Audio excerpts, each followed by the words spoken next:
You're listening to Succeed, Just Let Go, a podcast that'll change how you think and change your life. I'm Willie Horton and I'm a psychologist, been helping people change their lives since 1996. Broadcasting from the French Alps, and delighted to have you along. Let's take this week's step in the right direction. In opening my eyes, I realized that I am surrounded by opportunity. The opportunities around me are always there, but I never saw them until I opened my eyes. That's a direct quote from a client of mine just a couple of days ago, who at 59 years of age was wondering had she wasted the first 59 years of her life. And as I said to her, it doesn't matter what you think about what has happened in the past. It doesn't matter whether you did or whether you didn't waste this day, that week, or that year, or decade for that matter. What matters is what you do now. And what she has chosen to do now, is choose to turn up to the here and now. And in choosing to turn up to the here and now, she realizes that actually, with my eyes wide open, my life is full of opportunities. Little opportunities, big opportunities, right opportunities and wrong opportunities, by the way, because not every opportunity is an opportunity we should follow. How will I know what opportunities to follow? Well, as my clients say to me, I just know. As somebody else said to me a couple of weeks ago, I now grasp the opportunities that are before my very eyes. And I also know the difference between what opportunities are right for me and those that are not. What's the difference between somebody who is now spotting opportunities and moving forward effortlessly with their life and the rest of us? It's very simple. Thought blinds us. Our own everyday repetitive thought cuts us off from the reality of what is going on moment to moment. When we're using our minds normally on automatic pilot, we are doing no more than attempting, and very often it's a struggle, to make our way through each day. We also from time to time attempt to bring about change in our lives, but because the thought through which we are struggling to even make it through the day is repetitive thought and it drives our automatic pilot, when we do attempt to bring about change in our lives, we always end up back in the same place. It's just the way the normal mind works.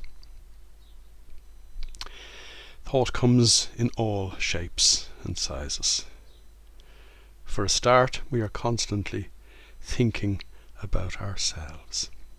We are thinking about the kind of things that happened to us when we were young and impressionable, that gave us an impression of who we think we are. Reflect on what I've just said. Don't think about it too much, because you'll only tie yourself up in more knots of thinking. Reflect on what I've just said.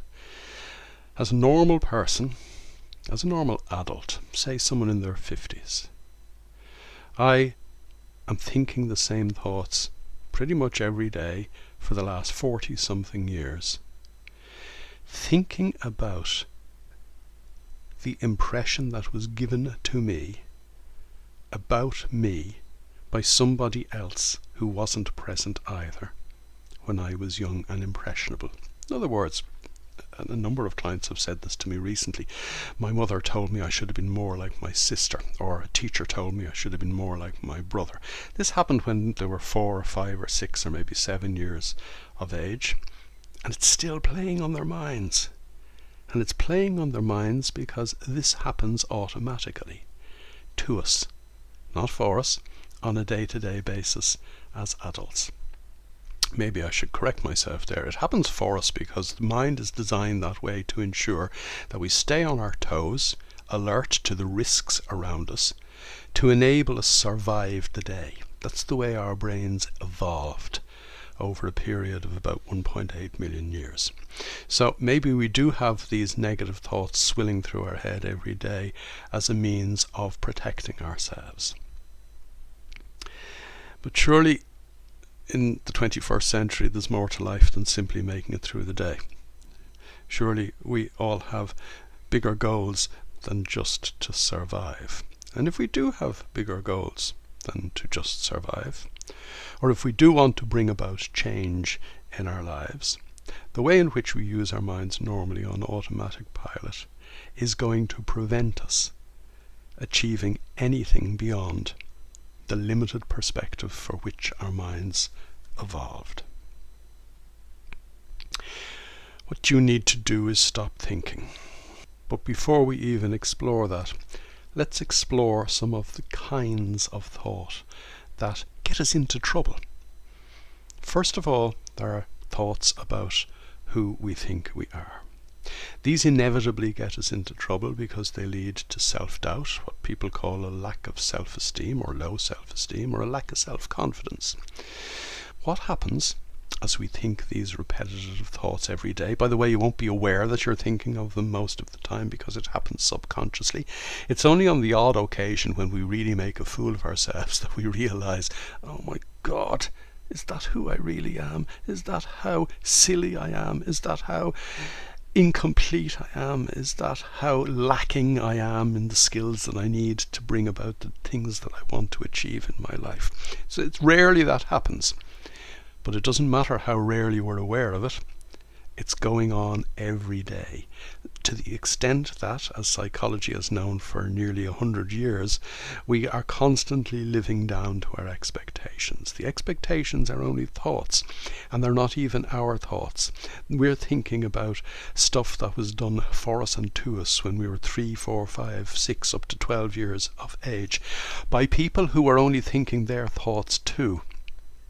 So, my baggage, your baggage, isn't even our baggage. It's stuff that was given to us by people who weren't living either. They were only thinking through their baggage. Everybody was struggling through the fog created by thought when you were given the thoughts through which you are struggling now. And that means, for example, we have comparative thoughts, like the one I mentioned a minute ago. Why can't you be more like somebody else? Or why can't I be more like somebody I would like to be or aspire to hang out with? Why can't I belong to this group or that group? And an awful lot of those thoughts give rise to what developmental psychology calls teenage angst that we go through when we are going through adolescence. But the modern psychological take on psychology is that adolescence ends around 28 or 29 years of age. And I know plenty of people in their 40s, 50s and 60s who are still trying to come to terms with how they like to fit in with this group or that group, in the golf club, in the tennis club, at work, around this table at lunchtime, that table in the evening. We're constantly comparing ourselves to who we'd like to be, or to with whom we would like to fit in. So there's that going on in our heads for a start. The problem with that is that it gives rise to all kinds of inhibiting behaviors, because my behavior is being managed by how I feel about myself and what I'm thinking about myself. And as I said a minute ago, sometimes we misbehave and we realize what's going on. We realize that we've tripped ourselves up. We realize that we are our own worst enemy. But most of the time we don't realize that we are constantly getting in our own way. And even when we want to get out of our own way, even when we want to break free, even when we want to set goals for ourselves in relation to success, we still are mired down by comparative thinking. I was talking to a client this morning, a focused farmer client, one of the focused farmers group. We were on a group call and she made the point that her city-dwelling friends envy her country life, sitting on a vast amount of land in a beautiful farmhouse.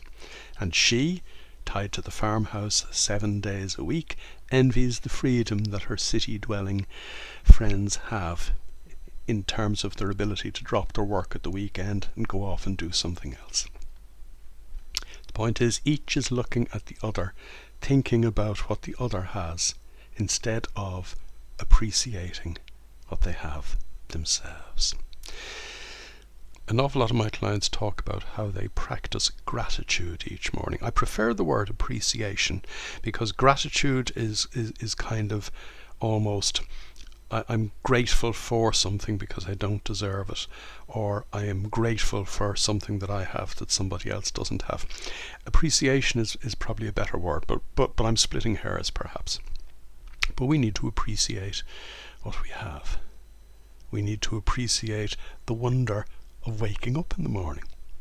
We need to appreciate the wonder of the breath that I'm taking now.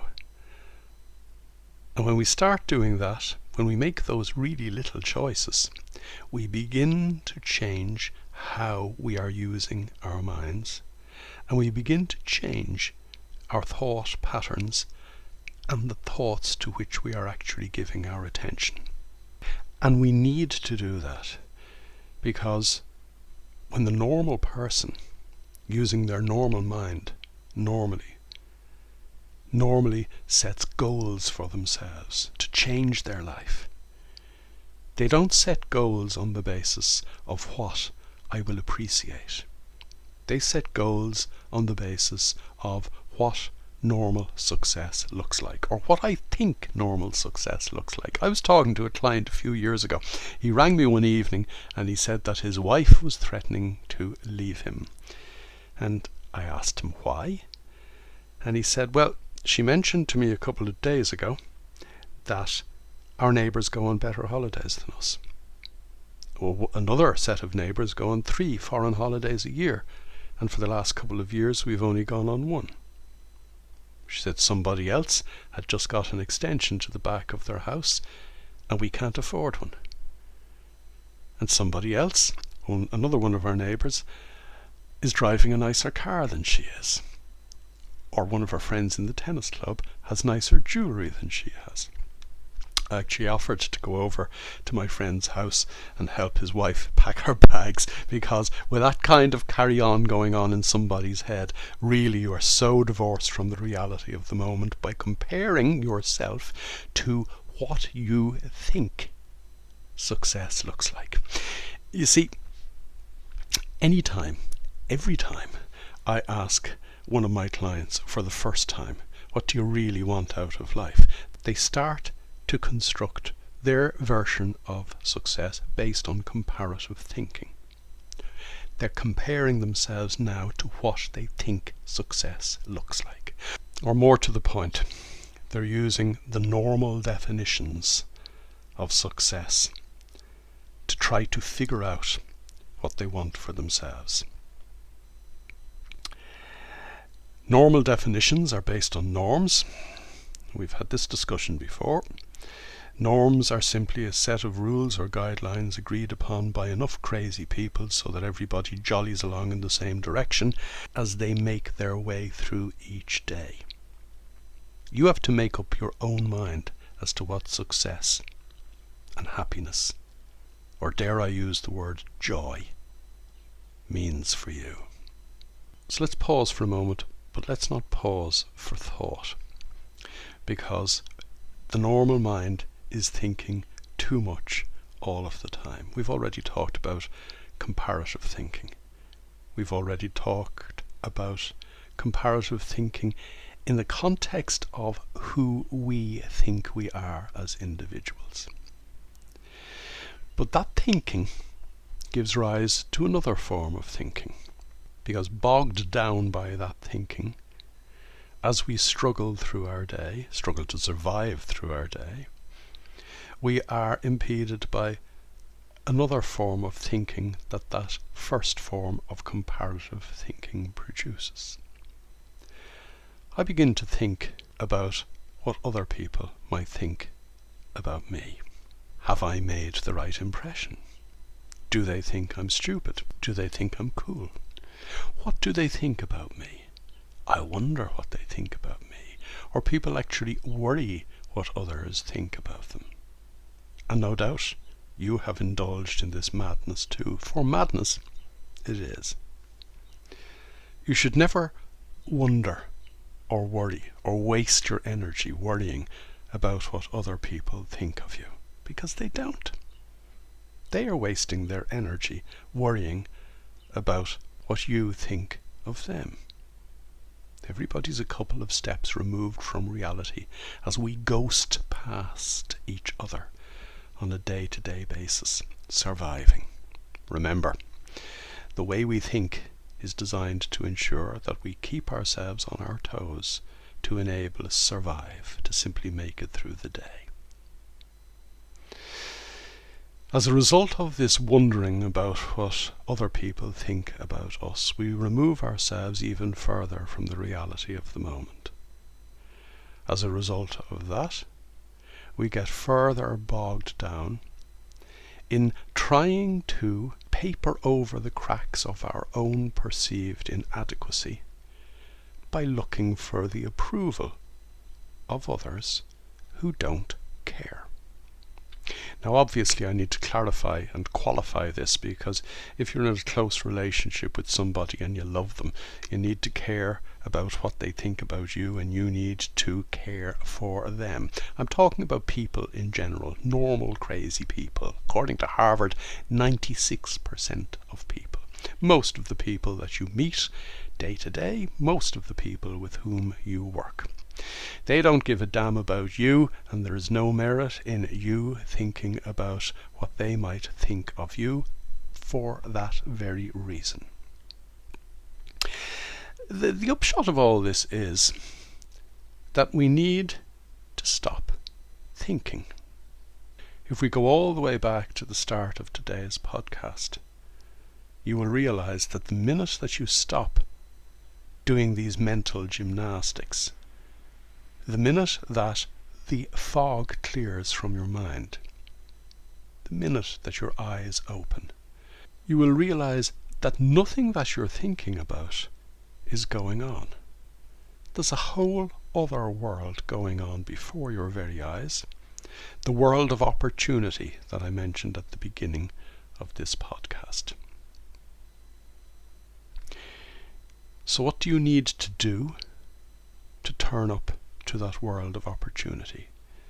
Do you need to purge those comparative thoughts and those negative thoughts from your mind? Do you need to have positive thoughts instead? Well, the fact is, a positive thought is still just a thought, and if you try to supplant a negative thought with a positive thought, you'll end up having an argument with yourself, and you'll possibly even be further divorced from the reality of the moment as a result. There's another aspect to positive thinking as well, which is positively dangerous, and that is that if you think about it, and let's think about this for just a moment, we're designed to choose negative thoughts over positive thoughts on an automatic basis every day, because choosing the negative keeps us on our toes, keeps us alert to potential threats, enables us ensure that we do the things we need to do to survive today, to simply make it through the day. That's how our minds evolved.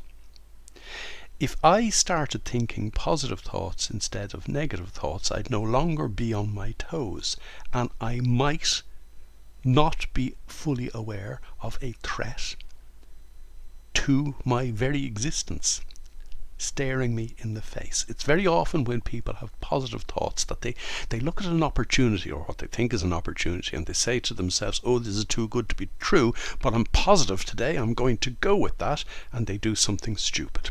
The key point I'm making is positive thinking is actually more dangerous than negative thinking, because negative thinking is built into us for evolutionary and survival reasons.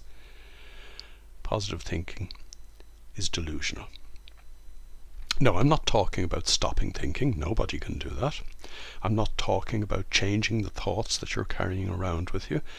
You know, the Neural Lab at UCLA in California says that we have 70,000 thoughts whizzing through our heads every waking day, and those 70,000 thoughts are largely the same from one day to the next, because they come from the stored knowledge that we learned when we were young and impressionable. You're not going to be able to discard that. It's your baggage, and you're stuck with it.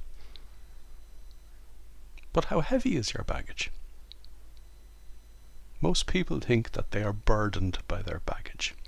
But in actual fact, if you change how you think, then you realize that your baggage is very light indeed. In fact, your baggage amounts to nothing.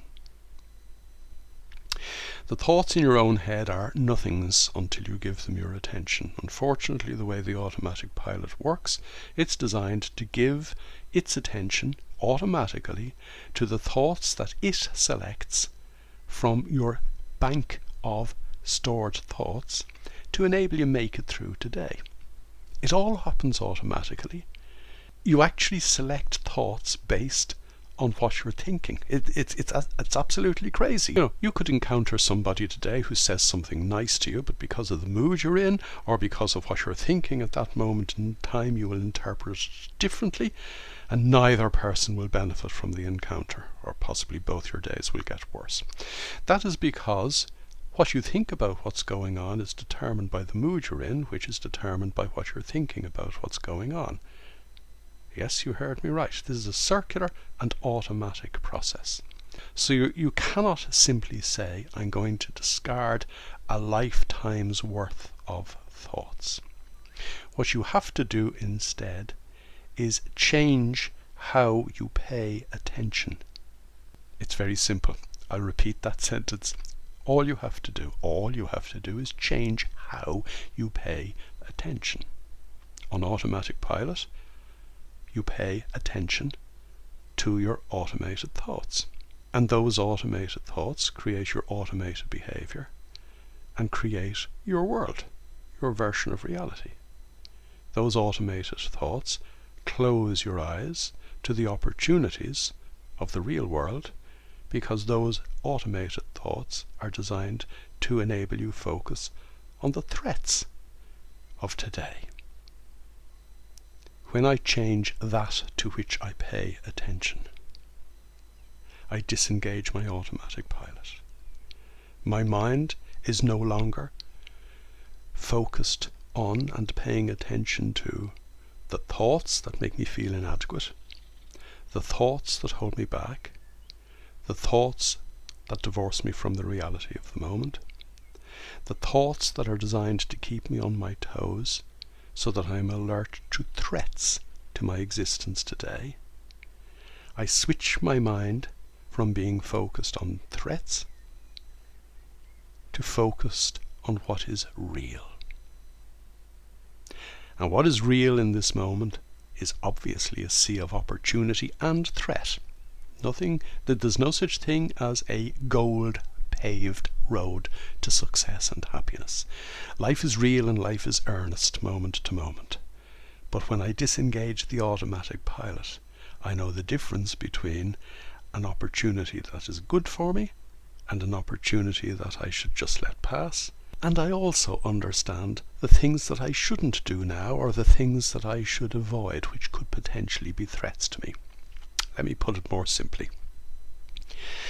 When I begin to pay my attention to the reality of the here and now, which by the way is completely different from your experience of reality that has been created by your own thoughts, when I begin to do that, I know just what I need to do and just how I need to do it to enable me move forward through the day in the direction I would love my life to go.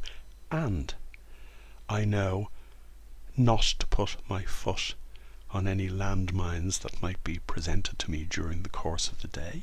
And I know exactly what I need to do when I'm faced with a threat or a challenge during the course of the day. In other words, I become fully enabled in the moment, with an understanding of what's going on in the moment, to do the right thing and never do the wrong thing.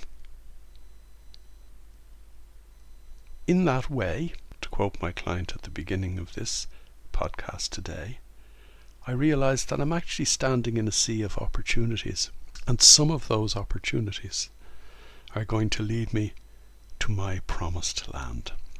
Now, from what I've just said, you'll begin to appreciate that I need to have an understanding of what my promised land looks and feels like. In other words, what do I want out of life? In other words, what's my definition of success? Now, I've put it that way for now, but I'm going to change it in just a moment. Most people, when I ask them initially what they want out of life, they think they know what success looks like because they see other people who they assume are successful. And using the norms of what success looks and feels like, they think they know what they want. And therefore, initially their definition of success is flawed because it's based on normal thinking. And that's what we've been talking about earlier in this episode. That's what gets you into trouble. So let me ask the question a slightly different way. Instead of what would success look and feel like to you, let's talk about happiness instead. Because obviously you can't be happy if you're a failure. So success is kind of bundled in with being happy. But happiness is far closer to our heart. It's far better able to give an explanation to the childlike subconscious mind that we need to set to enable us move forward in our lives. Happiness is a far more rounded and all-encompassing word than just success. You see, the problem with success is that very often people pay a price to be a success. They think they have to work hard to be a success. Now all that is nonsense too, by the way, because you can be successful effortlessly, and that isn't just some kind of fanciful notion. Neuroscience has actually established that as a scientific fact in the last few years. All you have to do to be a success effortlessly is turn up to the here and now, armed with an understanding of what your promised land looks like. So I want you to ask yourself the question that we've been toying around with for the last couple of moments in a couple of different ways. What does happiness look and feel like to me? Meaning you. Or what does joy look and feel like? Now I'm pushing the boundaries here because, as a number of clients have said to me over the years, joy, you only see that word on Christmas cards. But if your life is not full of joy, what's the point? If you are not happy and joyful today, what's wrong with you? What are you thinking about? Where has your attention gone? Gone back into the world of thought, because in this moment, all is well. In this moment, as I breathe in and out, as you breathe in and out, appreciating the joy of breathing in and out, we don't have a care in the world. It's only our thoughts that stoke the fires of worry, anxiety, and fear that drag us away from the joy of the here and now. So between now and the next time we speak, you might think about, no, maybe not. Little thinking is a dangerous thing. You might reflect on, you might even sleep on, what does happiness and joy look and feel like? What do you really, really want out of life? You've been listening to Succeed, Just Let Go. To get involved, join me in my Facebook group, strangely enough called To Succeed, Just Let Go. And for more information, visit www.willie-hort.com.